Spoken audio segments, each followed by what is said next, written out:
Dollar. Dirt and money, no soul. Had to go and get it, ain't no time to kick it. Got a stack and flip for my foes. Dollar. Please tell me you can hear me. Don't turn your back and don't neglect me. Just let me know if you need me. Dollar. Let me watch out for my partners. Keep my money long, get my team strong. Let me run away from my problems. Yo, what's good, original crew, man? We're back. We got Mr. Ballen. This tattoo is a death sentence. That's why I don't believe in getting tattoos. Well, we don't know what's going on. Personally, me, I would never get a tattoo. I got my ears pierced. That's all. That's about it. Thought about getting the nose, but I ain't no Tupac around this mother, so I can't rock that. Hey, everything ain't for everybody, man. Thought about getting an eyebrow pierced when I was younger. Not an eyebrow pierced. Hey, When I was younger, I wanted gauges in the ears and I wanted an eyebrow piercing. You was wild. I said, man, because it was that skater age.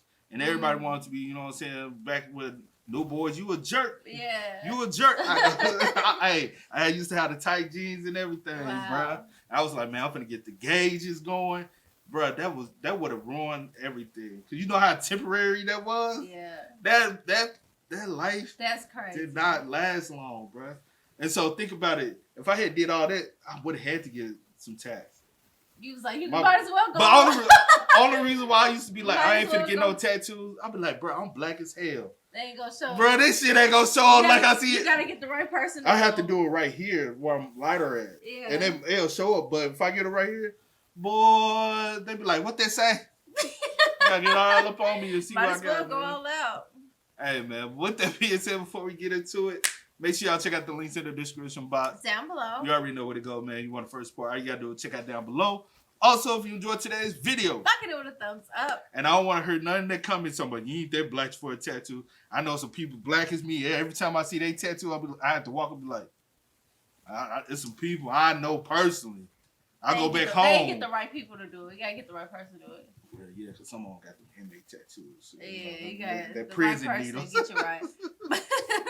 But let's go. Let's check it out. Let's see what's about. You ready? Mm-hmm. All right. Today, I'm going to share 3 progressively more unbelievable stories, and at the end of each of them, I will share the photo or photos that are famously associated with them.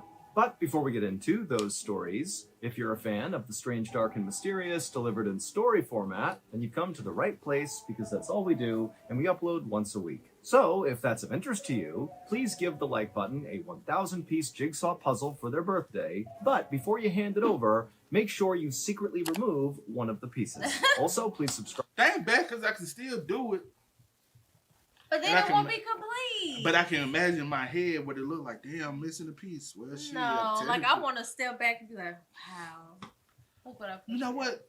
No, we ain't got the space because once you do a puzzle, like if you ain't finished, you need to keep doing the puzzle. Just leave it out. Leave it out, and we ain't really got the space where we can leave it. Only place we can put it is on the ottoman. But he'll knock it out. Or chewing on it or something. So he don't want you on. There will be some dope to do. My baby don't be chewing on I need me a puzzle. That'd be dope. That would be dope. Before you hand it over, make sure you secretly remove one of the pieces. Also, please subscribe to our channel and turn on all notifications so you don't miss any of our weekly uploads. Okay, let's get into today's stories.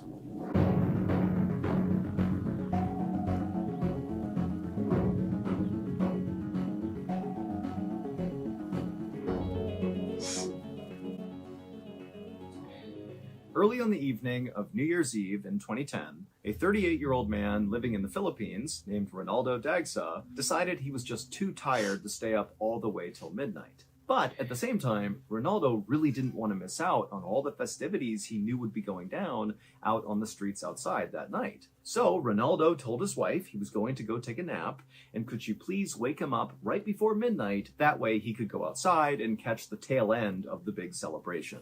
And so his wife said that was fine, and just a couple of minutes later, Ronaldo was in his bedroom, in his bed, passed out. Ronaldo was a politician, and he was beloved in the Philippines because he was one of the very few politicians who was not afraid to arrest and prosecute gang members. In the Philippines, gang violence is a big issue, and really, Ronaldo was one of very few people doing anything about it. About 10 minutes before midnight, Ronaldo's wife went into the bedroom and woke Ronaldo up. And Ronaldo, even though he was really tired, he was so excited to get to go outside that he jumped out of bed and he made his way into the kitchen and he grabbed his camera and then he called for his wife, his daughter, and his mother-in-law, who were the only people still awake in his family at this point, to come with him. And so they would agree, and they would come with Ronaldo. He would go outside, and as soon as he opened the door, it was like everything he hoped it would be. There were people everywhere, all along these busy streets. There were firecrackers being shot up into the sky. People were laughing and cheering and celebrating. And so Ronaldo was really excited, and what he really wanted to do was capture a picture of his family right as the clock struck midnight, kind of commemorating New Year's Eve. And so Ronaldo led his family to a part of the sidewalk that wasn't very crowded, and he positioned his family, so his daughter and his wife and his mother-in-law, in a position that he was happy with and kind of made sure the picture was in frame. And then he kept checking his watch, waiting for midnight. And then right as it was about to strike midnight, he raised up his camera and he aimed it at his daughter, his wife, and his mother-in-law, and he took a picture. And here is the picture that Ronaldo took. In the foreground, you can see Ronaldo's daughter on the left.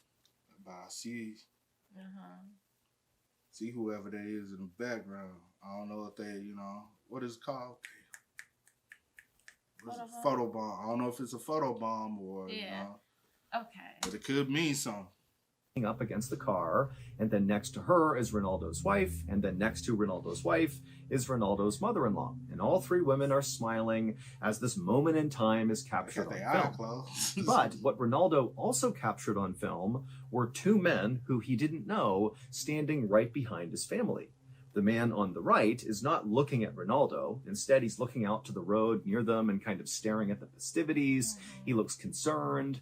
And then on the left is the other man who's clearly holding a gun that is aimed directly at Ronaldo.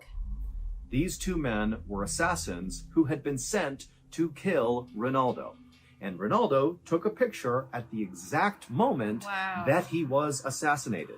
Literally, the second this photo was taken, the man on the left in this photo fired his gun and killed Ronaldo. This photograph would be used by police to track down and arrest Ronaldo's killers. Police believe that Ronaldo was targeted because he was so anti-gang, that very likely a gang hired hitmen to kill him. Wow. That's and the you know what's so crazy?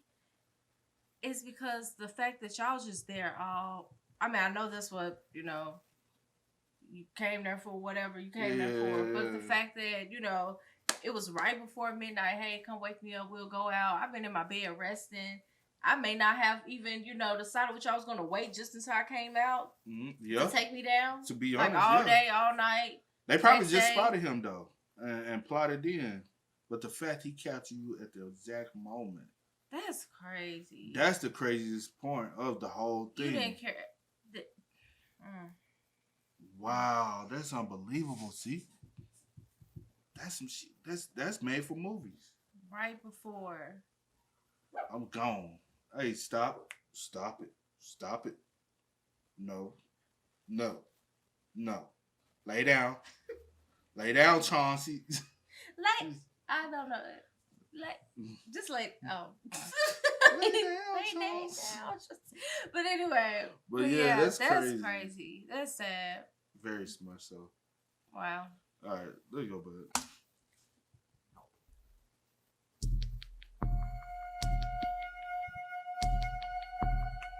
On a Friday afternoon in late August of 2008, a homicide detective in Los Angeles, California, named Kevin Lloyd, grabbed a cup of coffee from the break room and then made his way to his office, and he sat down at his desk. Detective Lloyd had already had a very difficult week, but now he had all this paperwork on his desk that he basically had to go through right now. He had put it off for too long, it was the end of the week, and so today was the day. And so Detective Lloyd took one more sip of coffee and then began sifting through all the papers. Now, this paperwork that Detective Lloyd was charged with going through was really just a huge stack of biographical information about gang members in and around Los Angeles. Basically, any time a gang member got arrested for anything, could be super minor, their information was added to this big dossier of biographical information. And it was the job of the homicide detectives to periodically basically go through all of this information and just kind of make sure you're up to date with what gang members were doing in and around the city. And so this was highly monotonous work, but it was necessary. So Detective Lloyd continued to flip through all these pieces of paper, and as he did, he slammed his cup of coffee, doing his best not to fall asleep from boredom. But after about 30 minutes, Detective Lloyd turned the page, and suddenly something he saw immediately stood out to him. And for about 30 seconds, Detective Lloyd just stared at the paper, having no idea what to make of what he was seeing. And what he was seeing was basic biographical information of a small-time gang member named Anthony Garcia, who had recently been arrested for driving with a suspended license. Now, to this point, many other detectives had seen this document about Anthony Garcia, and they hadn't thought anything of it. But when Detective Lloyd looked at this page about Anthony Garcia, a photo of Anthony immediately stood out to the detective. But before Detective Lloyd was prepared to run to his boss and tell him about this huge discovery he had made, he thought, you know what, I need to do a little bit more digging because this could totally be wrong. So Detective Lloyd left the paperwork on the desk, he put his coffee down, and he walked his way out of the office and down to the room in the police department where they stored all of the files for all the unsolved murder cases. And so Detective Lloyd, he goes in there and he begins walking up and down the rows until finally he found the case that he was looking for. This is a tattoo he got on. Yeah, I looked at the tattoo. The tattoo looked like a whole crime scene. What? The tattoo on his body? Oh, it looked like I seen a gang member with a gun, and then I seen something. It was like a car. It was like something over here. Yes, did you not see it? Bro, I'll say this. Me, when I see somebody with a... Let me see. No, I can't did you not find it? No, don't worry about it. I ain't gonna take it back. Okay, I want to take it Yeah, back. I just want to was. see if I can see No. it. But I seen, and he had like a bandana over his face, and then I was trying to see what was. My thing is, when I see people with tattoos, I don't really look like, oh, what kind of tattoos you got on. I see a bunch of scribble most of the time. I see a bunch of scribble on people's body. Because a lot of times, now some are dope, yeah. But for the most part, I just if I see you with a tattoo, you don't really pay attention. I don't pay attention to the detail. I love say that's a bunch of scribble. It's a bunch of scribble. Yeah. It's like, what's the point? Yeah. You know what I'm saying? Yeah, for some people just get all type of crazy stuff. But for some, it's like, and I like dope detailed tattoos. And some tell a story. Some tell a story. So, yeah. Or some could be a representation of everything, all the crimes he has committed. Because when in gang cultures, certain symbols mean certain things, so they get those tattoos. More than a teardrop. Yeah. You know what I'm saying? I found out about the money sign on some people mean, you know what I'm saying, the robberies. I said, oh, robberies. Oh, shit. That's so crazy. If they got a couple money sign, that mean that they hit a couple licks. Yeah. I said, ooh, okay. He grabbed it and he walked back to his desk, he sat down, and he began to read it. Now, this unsolved murder case, which was from 4 years ago in 2004, did not appear on the surface to have anything to do with Anthony Garcia. But Detective Lloyd was reasonably sure that there were details in this unsolved murder case from 2004 that would prove his theory about Anthony Garcia. The file that Lloyd was reading described a murder that took place on January 23rd, 2004. That night, a 23-year-old man named John Juarez was standing in front of this liquor store called Mr. Ed's Liquors, which is located in a small neighborhood in Los Angeles. John was a devoted father to a 4-year-old girl, and he was also a devoted member of a gang. But on this particular evening, John was not doing anything criminal in front of this liquor store. He was just standing there near a street sign, kind of minding his own business. But at some point, 2 men walked up to John and asked him where he was from. But before John could even answer, one of these 2 men drew a gun and began firing shots into John, and one of those rounds struck him in the head and killed him.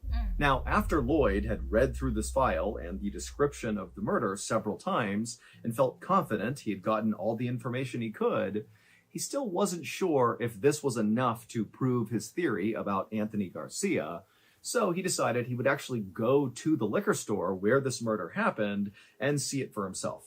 And so Detective Lloyd, he hopped in his car, he drove to Mr. Ed's Liquors, he parked in the parking lot, and he just looked around. He kind of scanned around the whole area. He took in the shape of the parking lot. He looked at the doors on the liquor store to kind of look at the size and the shape. He also saw the nearby street sign that John had been standing near when he was shot and killed. And so finally, after looking all around and feeling like he had seen all that he needed to see, Detective Lloyd felt more sure than ever that his theory about Anthony Garcia had to be correct. And so he drove his car back to the police station. He walked right into his boss's office, and he would tell him that they have been wrong about Anthony Garcia this whole time. He is not some small-time gang member. He is a big player, and he's not even trying to hide it. The photo that Lloyd saw of Anthony Garcia that really stood out to him when he was going through all that paperwork was the photo of Anthony when he was being booked into jail. And in this photo, Anthony is shirtless, and Anthony has this huge chest tattoo. All right, so I just want to see the tattoo again. So we got the liquor store. We got the robbery thing. Yeah, so he basically...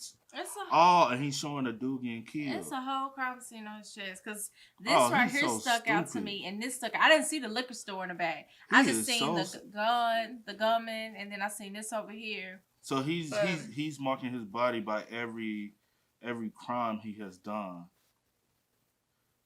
Riviera kills. It's like every time he like it's like I go get a tattoo like in. And then this the whole. Hold on. You missed this part. The street sign. Yeah. And the street light thing.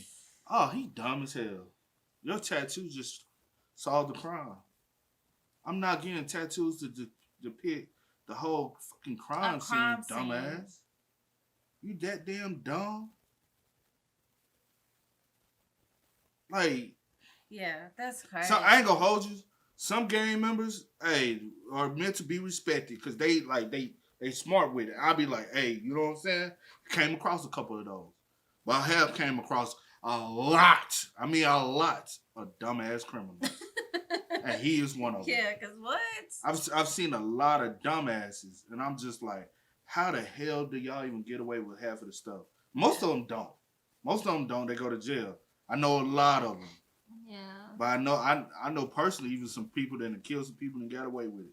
Yeah, that's crazy. And it's just like, damn. Like, you know what I'm saying? Yeah. Like, your body screams the whole crime scene, bro.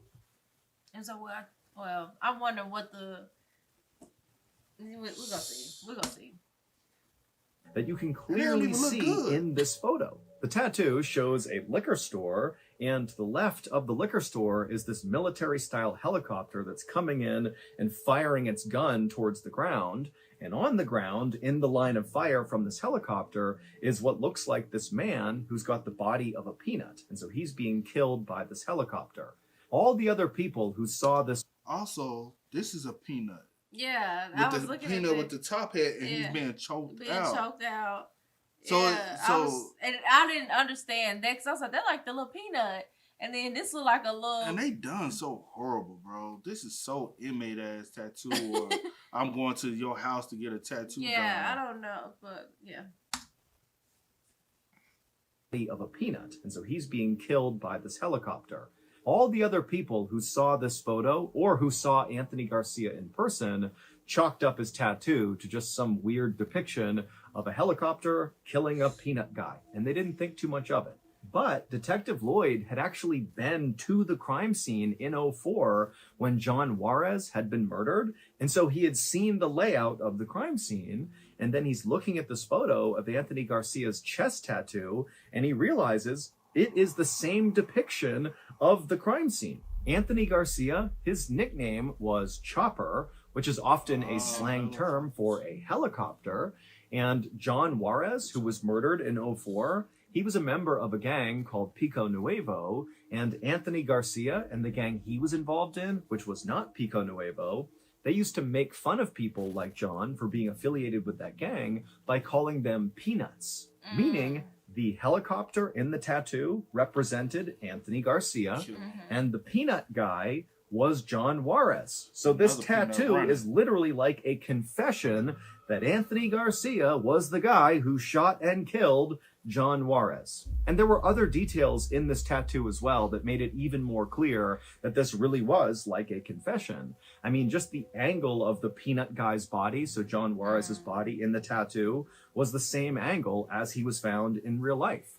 And also the decorations on the liquor store in the tattoo lined up with the decorations that were on Mr. Ed's liquor store when John Juarez was murdered in '04. So really, Anthony Garcia sealed his fate by tattooing that to his chest. Ultimately, Anthony's tattoo would be used to convict him of John Juarez's murder, and Anthony would be sentenced to 65 years to life in prison.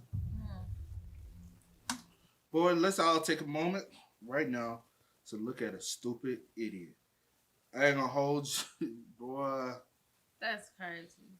That is the most idiotic thing ever to do. No lie. But but that's just, I will say, that's gang culture. Most of them have confessions written all over their body. Yeah. Because it's very, I have to brag, I have to show what I've done. People got to be a fear of me and all this stuff. And it's just like, hey, none of y'all real mobsters around this bitch no more, bruh. A lot of y'all rats snitching, telling on each other. None of y'all keep the code of the streets and stuff. You know what I'm saying? But I do wonder if he Based on doesn't lies. have like any other type of tattoos with any other like crimes he's committed. What made you get this one? Because this probably put him up in rank. So you know I what I'm guess saying? so. Like I after you guess do certain maybe things so. in games, it moves you up in rank. And So in your mind, it's this special to you. especially so. killing the op or Yeah. killing the enemy moves you even further up in the rankings because Yeah. they like, oh, you know what, he killed one of them peanuts, and so it's like it really elevates him. Yeah. You know what I'm saying? Like you do a robbery, it elevates you up to a certain point, and that. But most, like, you know what I'm saying? Yeah, But when I you hear kill somebody, then you kill somebody from the opposite side. Yeah. Really elevates you up in the ranks. So you. Nah, this shit. So he's like, yeah, I'm being braggadocious and by getting even tattooed on him. Yeah. And so everybody, look, that chopper. Mm-hmm. Man, fuck that. You inmate 5, 6, 7, 8, 9. Yeah. You ain't even chopper no more. 65 plus. I'm inmate 5, 6, 7, 9, California Department of Correction. Like, that's who you are. You're not Anthony That's anymore. crazy. You're a number. You just a number. But yeah. That's, yeah. You ain't chopper. You ain't nothing. Yeah. That's crazy, bro. And I wonder, does he got anything else subliminal to something else? Because this is them choking out a peanut. Then he got another one where he's robbed. This is a robbery. Reason why? This has got the That's why I was like, that stuck out. Was like the bandana, like, so whatever. he robbed somebody. Yeah, that's a different, and then this probably a different scene. Maybe he got to fight with one that choke one of them and out. then I guess Because he's bragging about every situation this he's been little a part piece of. right here. Yeah, is- this piece included with and that then the street sign. light. Yeah. And then I'm trying to figure out this one because this look like Somebody somebody down, too. laid out. Unless somebody just got like I don't know. Ducking high. He still had the image in his head. Yeah, that's crazy. That's sad, but yeah. To even go to one of the homies and say, "Hey, Holmes, I need you to tattoo me." Like, I'm just saying, because I grew up with a lot of Mexican friends. Yeah, I They mean, be like, "Hey, Holmes," I be like, "What up, cuz?" Yeah, I don't know. Everything's just dumb to me. But Very, anyway, very much so. I guess I can't think like that. So yeah.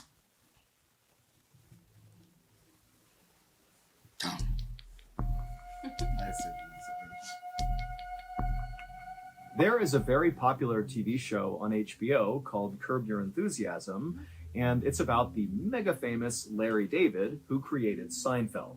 And so Curb Your Enthusiasm is totally a satire. It's a comedy, it's about Larry David. And in fact, Larry David plays himself in the show, but Larry David in the show is a very exaggerated version of himself in real life. But the show is shot to look like it's almost biographical, but it's not. It's totally comedy. Apparently, in real life, Larry is known for getting into kind of funny, awkward situations, often that he brings on himself. And so on the show, basically every episode, Larry David finds himself getting into totally absurd situations that just get worse and worse and worse because Larry just makes all the wrong decisions. And so it's a really funny show. However, there is one particular episode of Curb Your Enthusiasm that will go down as the single episode virtually everyone who has ever watched the show will remember, and it's not because it was funny. It's because this particular episode had massive ripple effects that nobody from Larry David to writers to producers, anybody involved with this production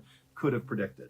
The episode in question is called The Carpool Lane, and in this episode, Larry David, the character, is late to a baseball game at Dodger Stadium. And so he's stuck in traffic and he's totally upset.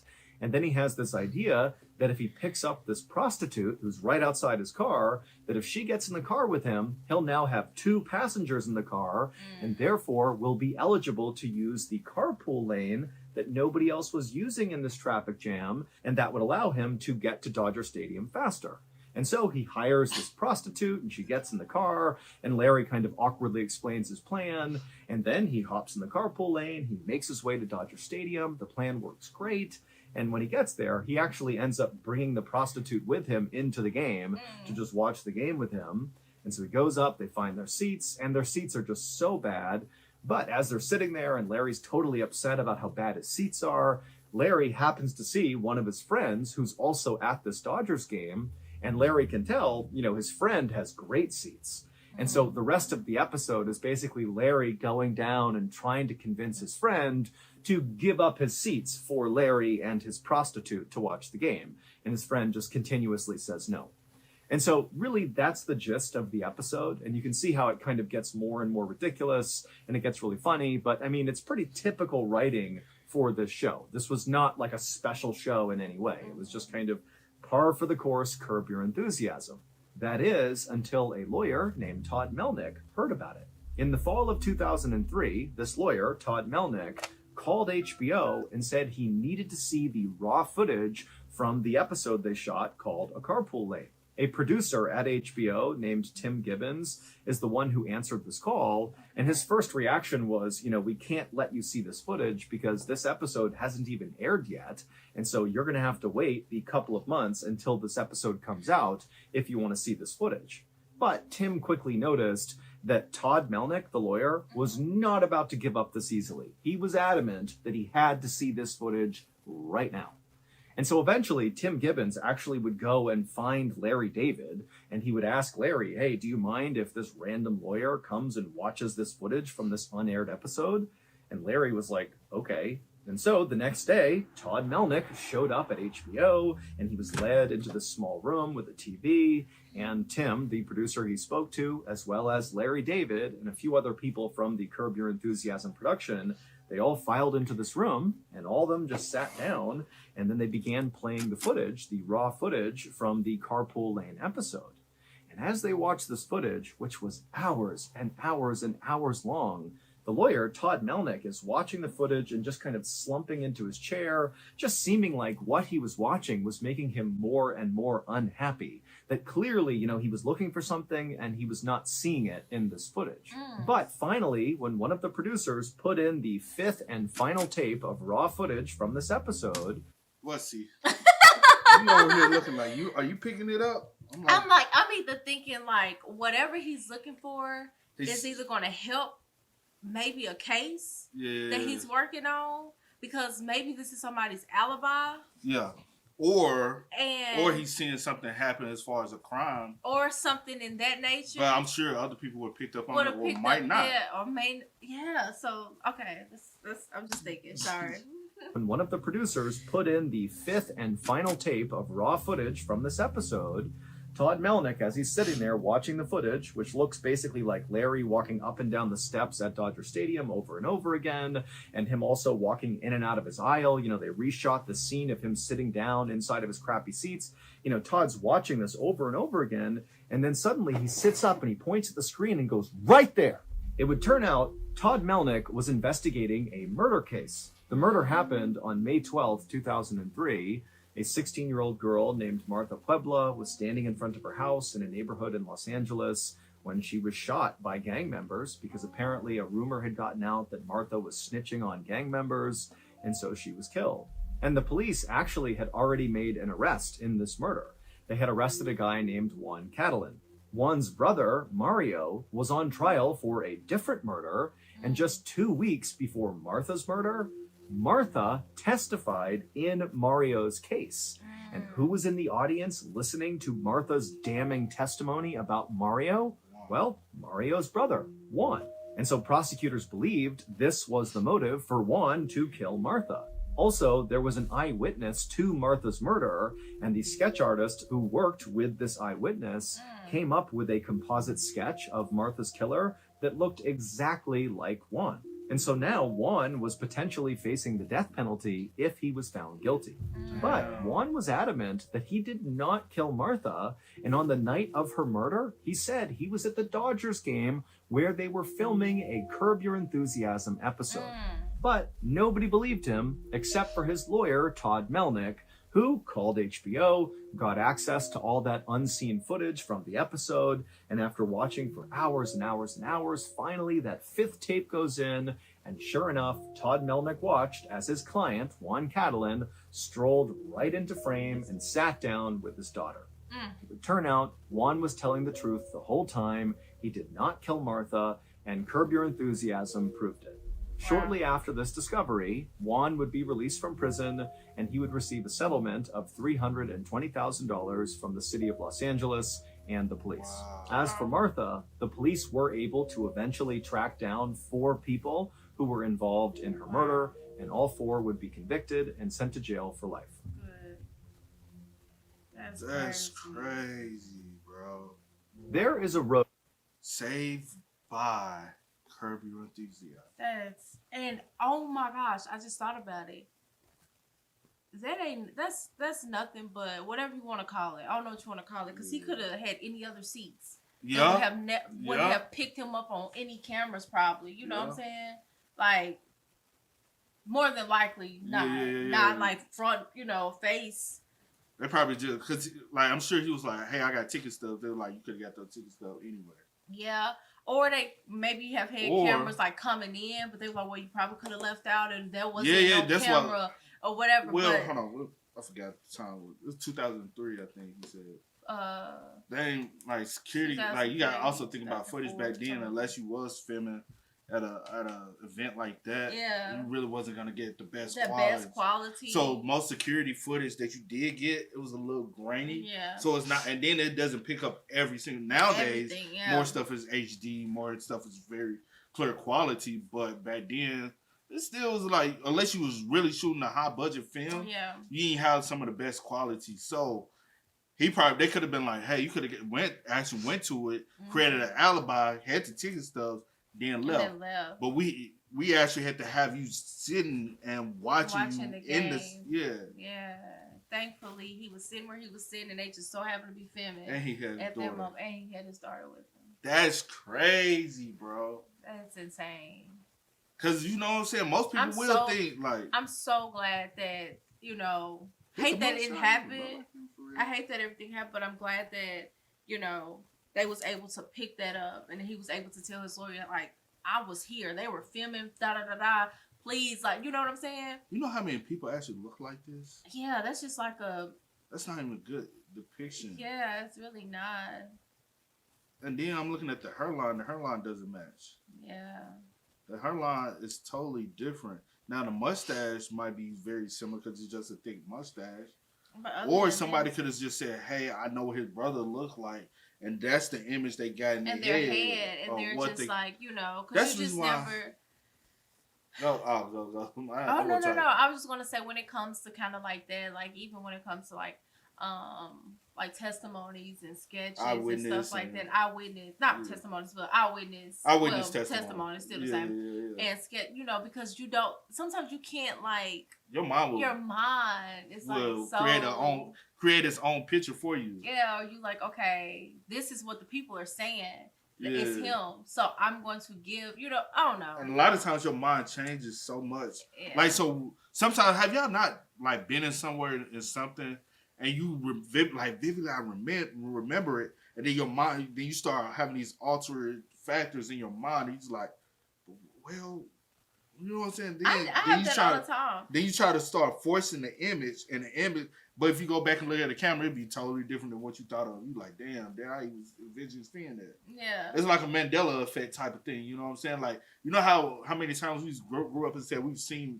television series, and it was like, well, I have this picture in my head. Or just so many stories. You know how all the stories I've told you, and then I'm like, I go and like Yeah. ask my mom. I'm like, Mom, you remember this happened? She's like, Or that "No." time you was talking about having dogs that time, Yeah, and then like- your dad said, "No, baby, we ain't had no." He was like, wait. I'm like, yes, we did. We had And then two he dogs. was like, "Nah, that was your auntie. She And had I'm some like- dogs." And she was like, "They could have been those type of dogs." I'm He like, was like, no. "Oh, so it wasn't you. It was." But And that's then I your had a whole mind. story. Yeah, so much stuff. You know what I'm saying? But yeah, Yo, shout out to Juan for being able to honestly beat the case for not. most definitely. You could have been gone for life, bro. For And life. rest in peace, Martha. Bro. Martha, for sure, Rest in peace to her, and I'm glad that they called who was You know behind what? it. We were just talking about that earlier. What? People testify and quote unquote snitching. Yeah. Like, Like, and I lots of and I people and say, I, yeah. and I said, the younger you are, the bigger the target is. Because typically, you know what I'm saying, if you just a innocent citizen, law-abiding citizen Yeah. in America, especially when you're older, you more can go up there and take this stand and nobody do nothing to you. But In the some younger cases, you yeah. but the younger you are, especially when it comes down to gang culture, Mm-hmm. man, I ain't gonna hold you. Sometimes, especially when it's gang culture, you gotta y'all gotta go find some harder evidence than that. I can't take the witness stand because you put my life in, and time again, we have seen that. You know what I'm saying? Yeah. But then people like, don't be a coward. Don't let the gangs. But hey, bro, at the end of the day, when you go up there and testify, and you tell, you have to go back home into this community. Yeah. Those cops, those detectives, those lawyers, they don't go back to their community. You have to. Yeah. So that's what it makes people like. We don't have the finance to leave. Yeah. We wouldn't be here if we had the finance. Yeah. So a lot of times we have to go. Like, so I understand the element of not telling or not snitching by your safety, because too many people have lost their lives to wanting to. Well, let me go up here and take the stand. And, So that we could try to get the try bad to- folks off the streets, but then you a don't lot get of all of times, them. You don't get all of them, and you have people that like to retaliate. Yeah. So yeah. So But it's hard. yeah, I'm just glad that they caught him on camera. Yeah. You know, and he was at the right angle to And see doing everything. deeper investigation, they were able to catch the real ones. Because if his lawyer didn't take that, Their extra approach. step and approach to be like, okay, I'm going to sit here and watch. Like, please let me, this is for my case. Then he would have been doing time for something. Yeah, for what? For a crime he didn't commit. And then the people that actually did it, they just roaming free out here still committing crimes. Yep. They were able to get 4. So as the Philippines, I'm glad the situation with Reynaldo in the Philippines. I'm glad he was able to get that photo at the same exact time. Yeah. And I wonder if the other guy got caught too. We see the shooter. Yeah. But I don't know what the other guy. Obviously, they were connected together some type of way. But I wonder, did he get convicted for the crime as well? Yeah. Then you got Anthony, just dumbass. Yeah. Just a big old dumbass. Yeah. And you basically snitched on your own damn self. Yeah. But RP to Martha in this situation, the last situation. And shout out to the craziest things you might see when it comes down to television. You never know what is going on when it's really being out there in the public. You know what I'm saying? And I'm glad. Juan. Mario, his brother, actually was jail for murder. Yeah, So, I'm glad Juan was able to. His And I'm glad alibi they were able checked to out get and was true able to justice get the for- true justice for Martha. Yeah, Yeah. that's crazy. Yeah. But for yeah, sure, for okay. sure. But hey, man, y'all spam us up. Y'all let us know your thoughts and opinions about it down below, man. But as always, I do go by the name DJ Kid. This is. Here, Paul, You are? Yeah. Had to go and get it, ain't no time to kick it. Got a stack and flip for my folks. Dollar, dollar, dollar, dollar. Please tell me you can hear me. Don't turn your back and don't neglect me. Just let me know if you need me. Dollar, dollar, dollar, dollar. Let me watch out for my partner.